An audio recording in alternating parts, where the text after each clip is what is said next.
Gracias, Señor, gracias por ser ese Mesías que tanto nos has amado. Gracias, Señor, por venir a este mundo rescatándonos de nuestros pecados. Amén. Hermanos, pueden regresar a sus asientos en esta mañana. Seguimos en nuestra serie en el Evangelio de Marcos, y déjeme decirle a partir del capítulo, la conclusión del capítulo 12 de Marcos, para introducir el capítulo 13, es muy interesante lo que vamos a ver en esos versículos. El pasaje que vamos a ver hoy no es uno de esos pasajes donde si una persona invita a un predicador a una iglesia, no es uno de esos pasajes que vas a escoger para predicar, porque no es un pasaje tan llamativo o tan fácil de interpretar en algún sentido, pero es la palabra de Dios. Estamos estudiando la palabra de Dios sistemáticamente, expositivamente, verso por verso, y no queremos obviar ninguno de los versículos porque es la palabra de Dios. Y como es la palabra de Dios, siempre hay algo en la cual nosotros vamos a ser desafiados, en la cual nosotros vamos a ser animados a continuar creciendo en nuestra vida como un creyente. Mientras nosotros crecemos en nuestra relación con Dios, y nuestra relación con Dios va avanzando, hay etapas en nuestra vida donde nosotros vamos creciendo, entendiendo ciertas cosas de la Biblia y aprendiendo mucho más de ella. Y al principio puede parecer difícil, pero después vamos agarrando un poco el sentido de lo que se trata la palabra de Dios. Y eso es con todas las circunstancias de nuestra vida. Si usted comienza en un trabajo, usted comienza con cosas simples. Comienza recogiendo piezas, buscando herramientas, dependiendo del trabajo que esté haciendo. Si una persona que trabaja en el techo, en el roofing, la mayoría de personas comienza buscando pieza o cargando, limpiando, y después que va avanzando quizás comienza subiendo al techo y avanzando poco a poco.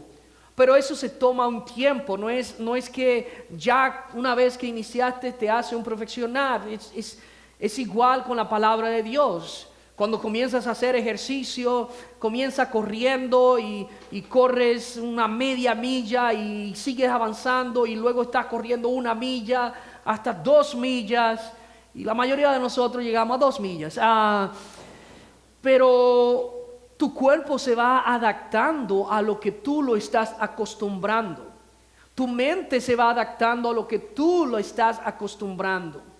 Muchas veces como cristianos nosotros venimos a Cristo y nos estancamos y no crecemos, y todo en la Biblia parece tedioso, parece difícil, pero es apasionante, es interesante, y lo estamos experimentando estudiando la Biblia tanto en la mañana como en la noche en nuestro estudio del Antiguo Testamento. Lo interesante que es el Antiguo Testamento, lo interesante es cómo unir la historia y cómo Dios va conectando una cosa con la otra, y la Biblia comienza a cobrar sentido en nuestras vidas.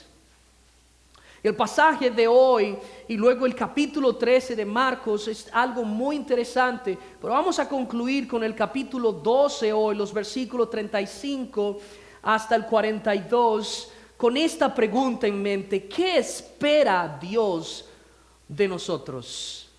En otras palabras, también podemos resumir qué era lo que esperaba Dios, especialmente del pueblo de Israel, en este momento en que Jesús está tratando con ellos.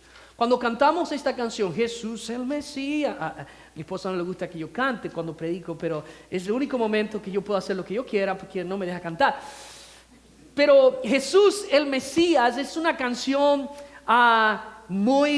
está hablando de la espera, de lo que estaban esperando los judíos. Los judíos estaban esperando ese gran Mesías, ese Mesías que iba a venir a rescatarlo. Y cuando ven a Jesús que llega como un siervo, que es lo que Marco presenta, como un siervo sufriente, ellos no se ven muy atraídos a esa persona de Jesús. Entonces, ¿qué era lo que esperaba Jesús de ellos? Hay tres cosas que nosotros podemos ver en este pasaje. Hay muchas cosas que Dios espera de nosotros, como Jesús esperaba de los judíos cuando estaba hablando en este pasaje. Pero ¿qué Dios espera de nosotros según lo que nosotros podemos ver en este pasaje? Hay tres cosas. Y en primer lugar, podemos ver Jesús espera que conozca su humanidad y divinidad. Y son dos cosas que no podemos separarla. Son dos cosas que están unidas. Jesús es completamente Dios y completamente hombre. Son dos deidades que están unidas una con la otra. Lo que en teología se conoce como la unión hipostática de Jesús. Es un término, váyase hoy y diga, lo que yo aprendí del sermón no necesariamente es. Pero quizás es un término nuevo para muchos de ustedes, pero eso es simplemente lo que significa la esencia de Cristo como ser divino, pero al mismo tiempo un ser humano tal y como nosotros. Es la unión, lo que los teólogos han denominado como la unión hipostática de Jesús, esa relación que existe de esas dos naturalezas que se unen en una misma.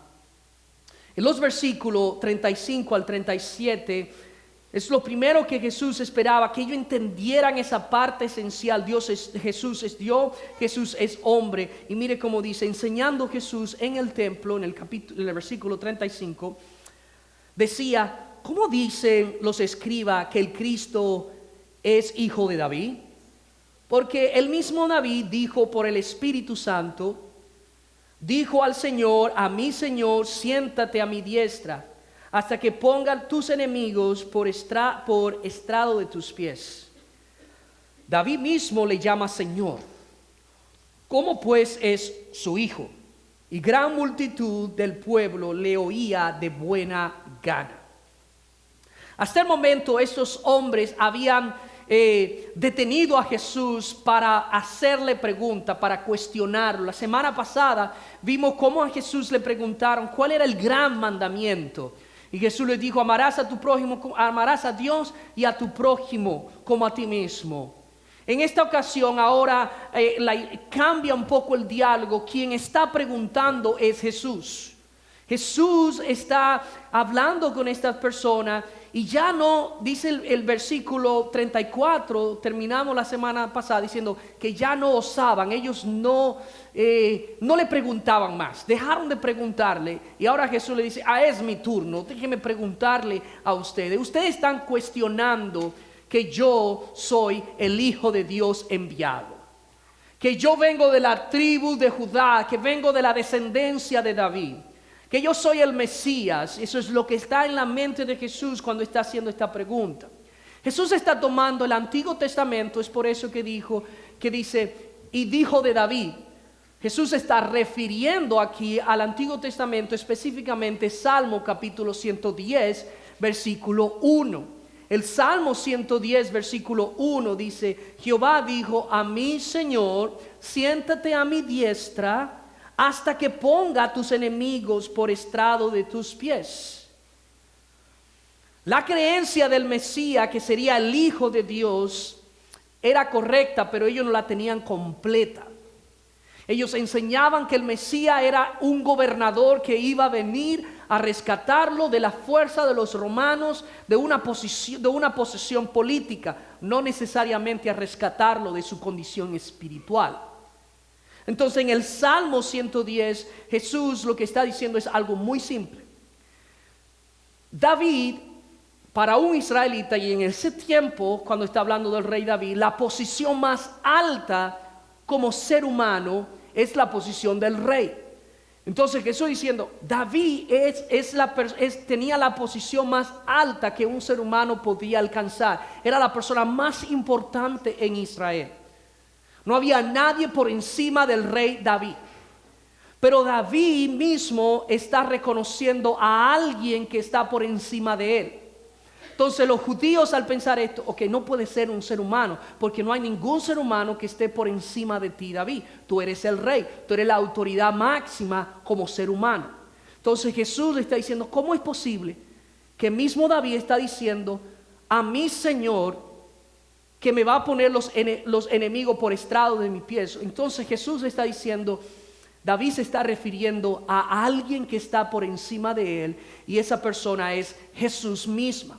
David está reconociendo en un pasaje profético que Jesús está por encima de David, no como ser humano, sino como Dios.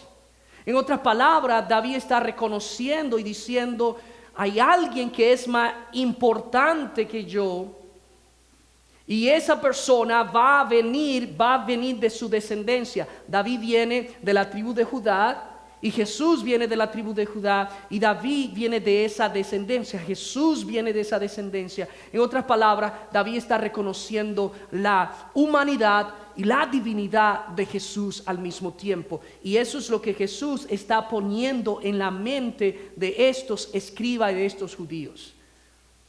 No podemos, Jesús está explicando, ustedes no pueden creer en mí si no creen lo que yo soy como ser humano y como Dios al mismo tiempo.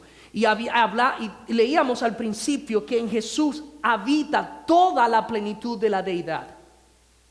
Esto es una creencia, esto es una enseñanza de suma importancia para todo creyente. La importancia de nosotros creer que Dios envió a su Hijo, y ese Hijo Jesucristo es completamente Dios y es completamente hombre, porque es la única forma en que Jesús puede morir por los pecados del ser humano.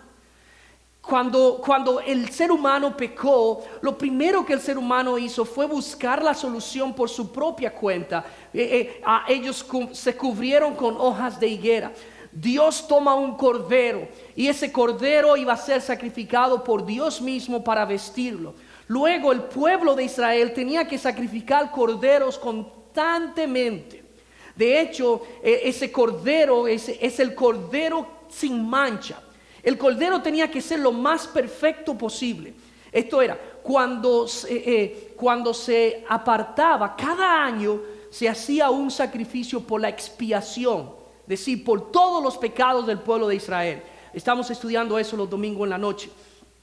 Pero es interesante, lo que pasaba era esto: ellos tomaban ese cordero y lo criaban en casa. Ese cordero tenía que ser lo más cuidadoso posible. Ellos tenían que alimentarlo, ellos tenían que cuidarlo, ellos tenían que mantenerlo lo más limpio posible. No era un cordero, un animal que estaba con los demás. Ellos lo cuidaban, lo protegían. Llegaba el momento en que ese cordero tenía que ser sacrificado.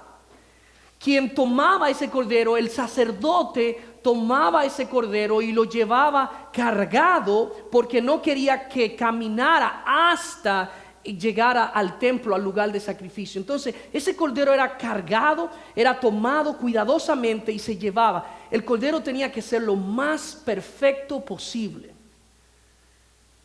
Ahora, cuando el Nuevo Testamento dice que llegará un día en que Dios va a sacrificar al Cordero de Dios que quita el pecado del mundo, tenía que ser alguien perfecto, porque ningún ser humano podría alcanzar los estándares de Dios. Es por eso que es tan importante cuando cantamos Emmanuel, Dios con nosotros. Es el mismo Dios que se está encarnando, es el mismo Dios que está llegando a ponerse en la posición más baja, y es la posición de un ser humano sin pecado. Entonces Dios, solamente Dios podía cumplir sus propias demandas. Dios puso una demanda de cumplir los mandamientos. Nadie puede cumplirlo. No matarás, no cometerás adulterio, no dirás falso testimonio. Ninguno de nosotros que estamos aquí, ninguno de los mandamientos lo hemos cumplido.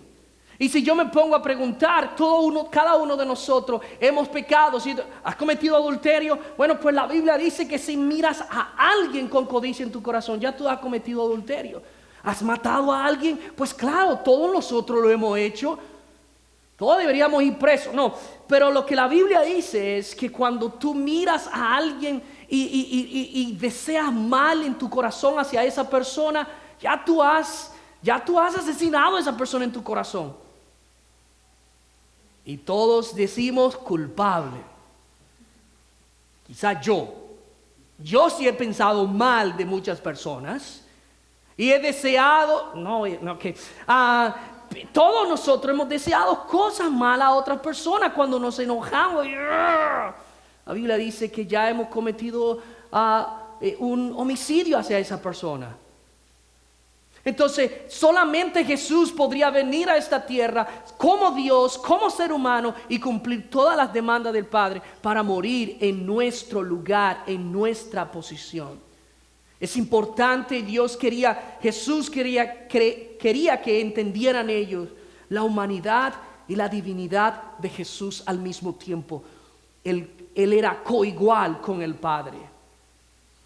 En segundo lugar, mire que Jesús va a hablarle de otra cosa. Le dice que no seas. Dios espera de nosotros y esperaba de los religiosos, del pueblo de Israel, de los judíos, que no seas una piedra de tropiezo a tu prójimo. Mire que dice el versículo 38 y 40. Y les decía en su doctrina, guardado de los escribas, que gustan de andar con largas ropas y aman las salutaciones en las plazas y las primeras sillas en la sinagoga y los primeros asientos en las cenas, que devoran las casas de las viudas y por pretexto hacen largas oraciones. Estos recibirán mayor condenación. Hay muchas formas en las que nosotros decimos cosas que decimos o hacemos que pueden convertirse en piedra de tropiezo a otras personas. Aquí Jesús está dando una descripción de cosas que se estaban convirtiendo en un obstáculo para que la gente llegara a escuchar de Dios a la sinagoga. Y eran los mismos religiosos, eran los mismos escribas, eran los mismos fariseos, los que eran responsables de enseñar e instruir al pueblo en la palabra de Dios. Y él comienza diciendo, mira, lo primero que ellos hacen es que les encanta andar con ropas largas. Estaban con vestimentas llamativas, costosas, adornadas. Cosas que cuando la persona los veían a ellos decían, wow, esta persona realmente es respetado. Y a veces muchas veces nuestra ropa identifica algo. Y en este tiempo, mientras la túnica más larga era, y mientras más llamativo era, y mientras más cosas y adorno tenía, le daba mayor respeto. Llamaba la atención. Estas personas querían que cuando ellos llegaran a un lugar, todo el mundo tornara su mirada hacia ellos. Jesús dijo, eviten estas cosas, no sean como ellos. Ellos deseaban las salutaciones en las plazas. Sus ropas eran extravagantes, se distinguían de los demás, pero también tenían que saludarlo con respeto. Tenían que llegar y prestar atención y saludarlo como que ellas eran las personas más importantes del mundo.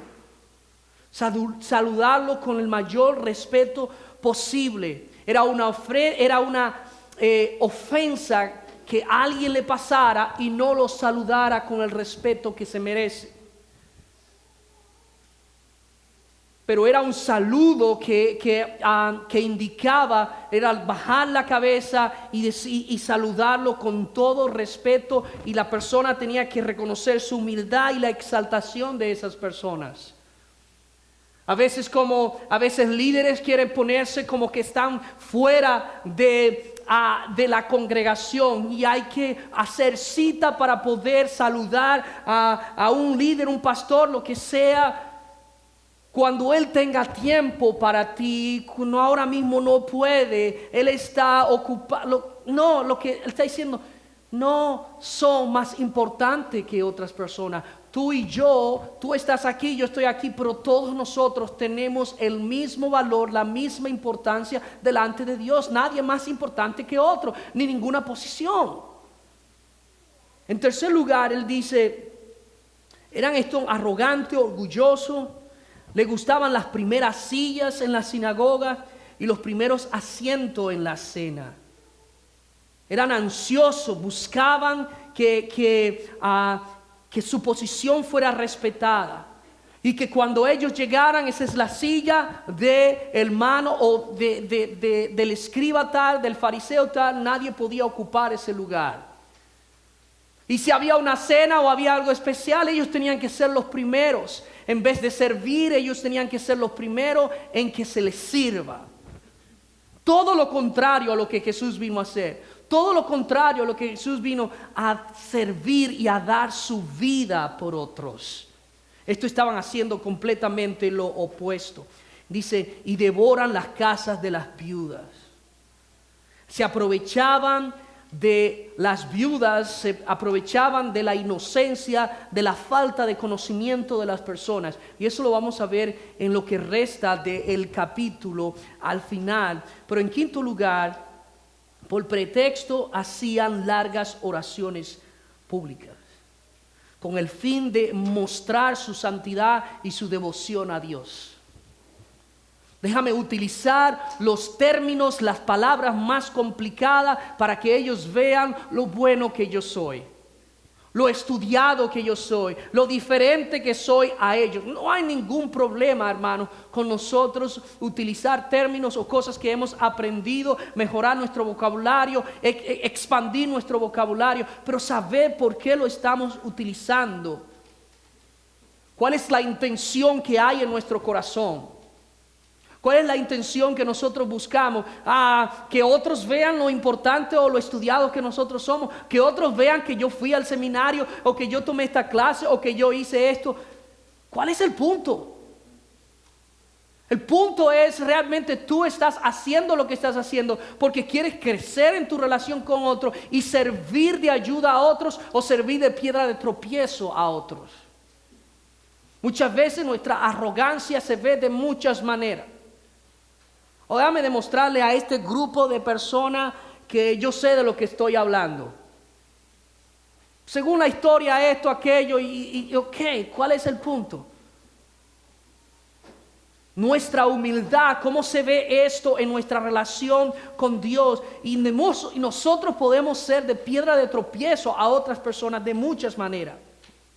La hipocresía que vivimos en nuestra vida, el orgullo de creernos algo o creernos superior a las otras personas.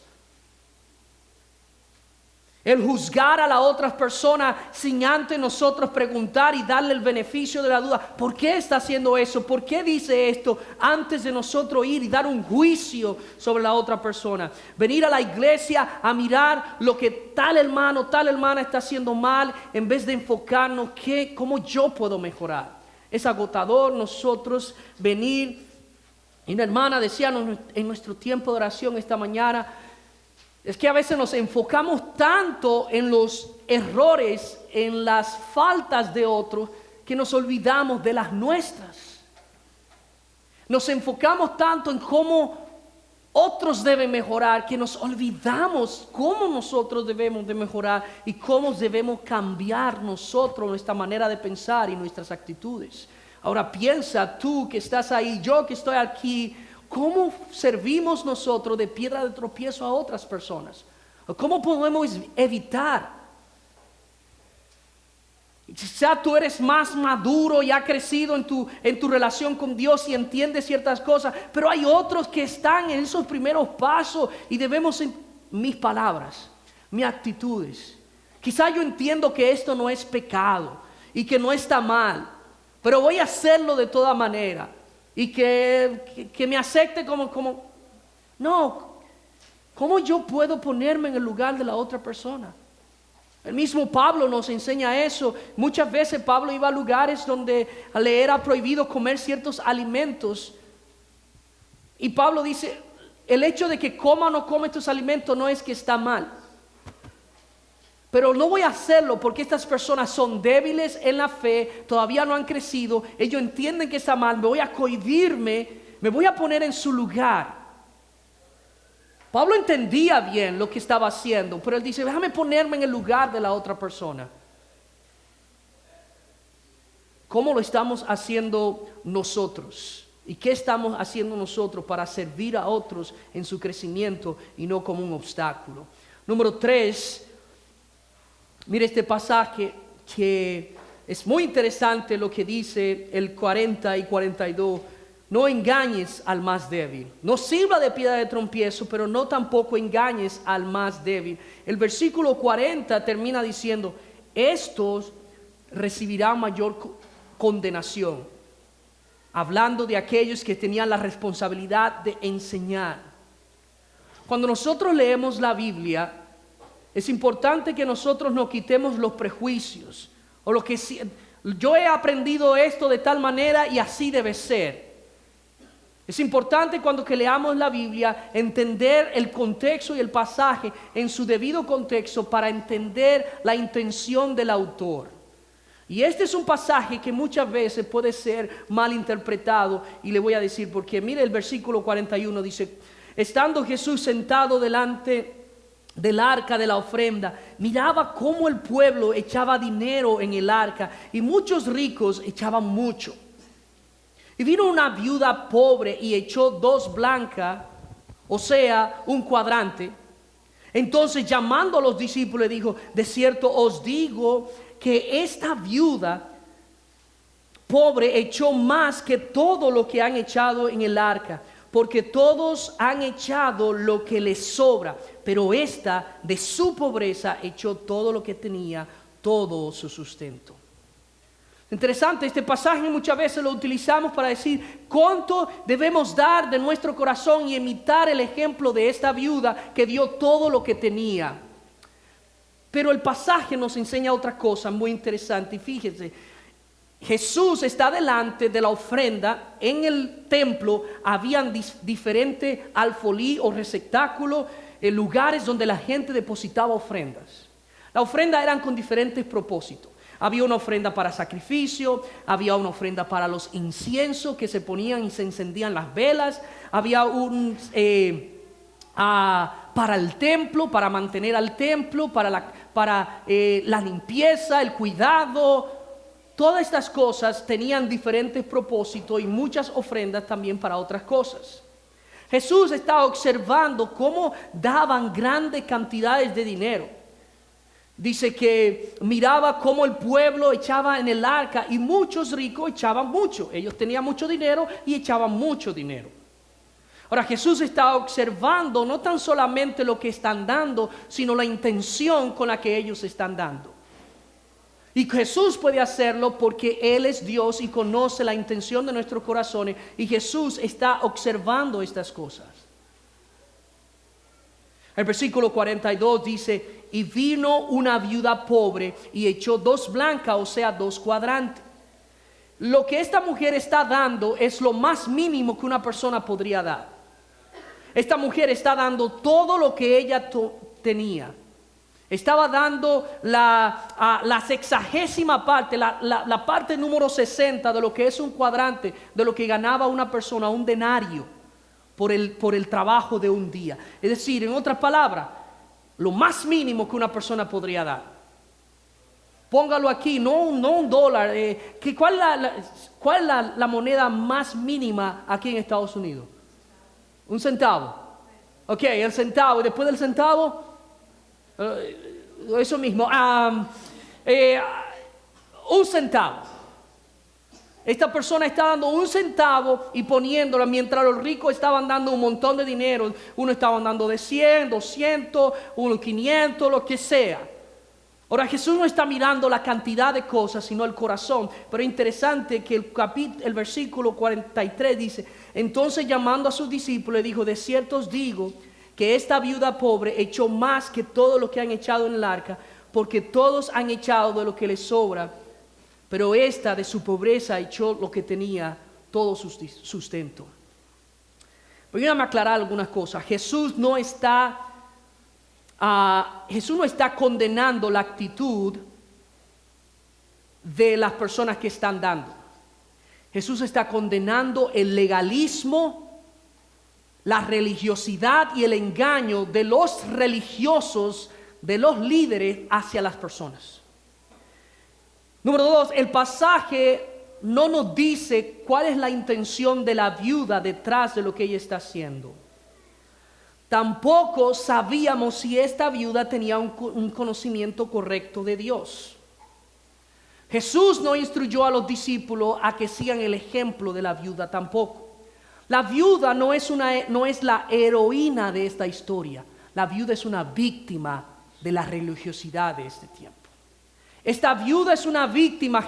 Mira el contexto. Jesús está diciendo, esto recibirá mayor condenación, esto devoran a las viudas, esto se aprovechan de la viuda. ¿Qué estaba pasando?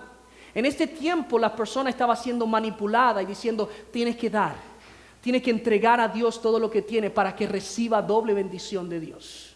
Para que vea cómo Dios te va a bendecir, tienes que dar de todo lo que tú tienes.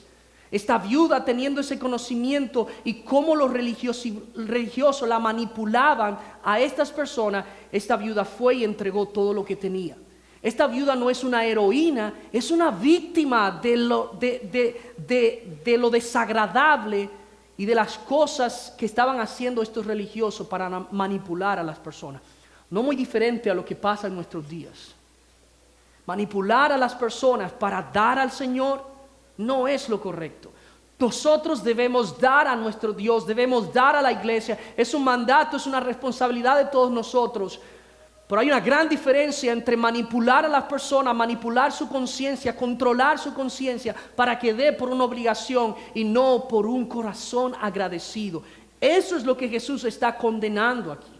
Jesús está poniendo este ejemplo para decirle, mire hasta qué punto ha llegado la maldad del corazón del hombre.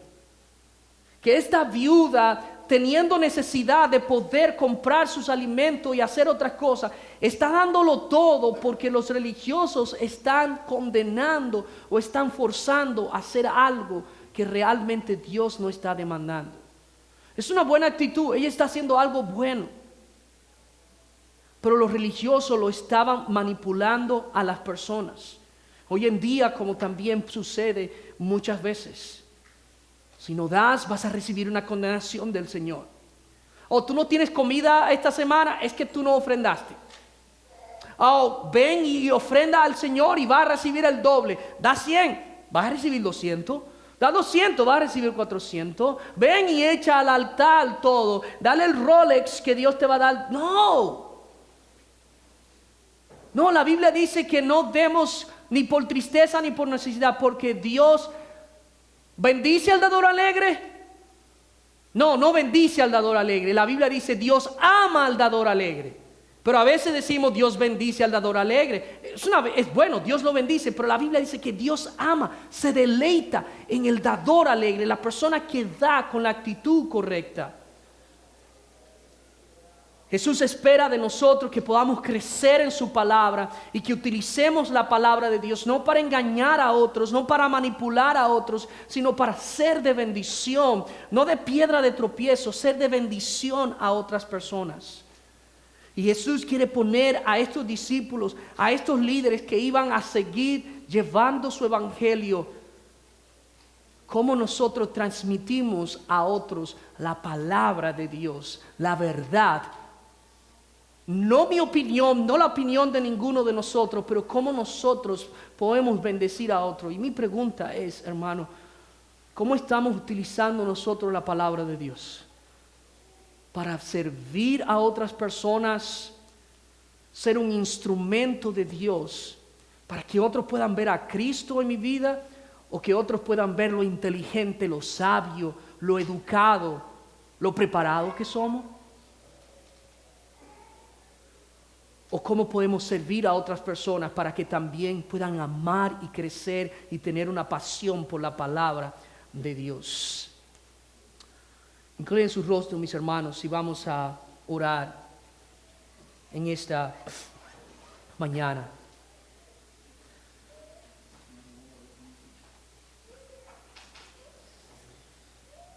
Solamente mientras más agradecidos somos nosotros y mientras más vivimos nosotros esa gracia que ha sido derramada en nuestros corazones, vamos a tener el deseo de compartirlo con otros. Y ese es, espero que sea nuestro deseo en esta mañana.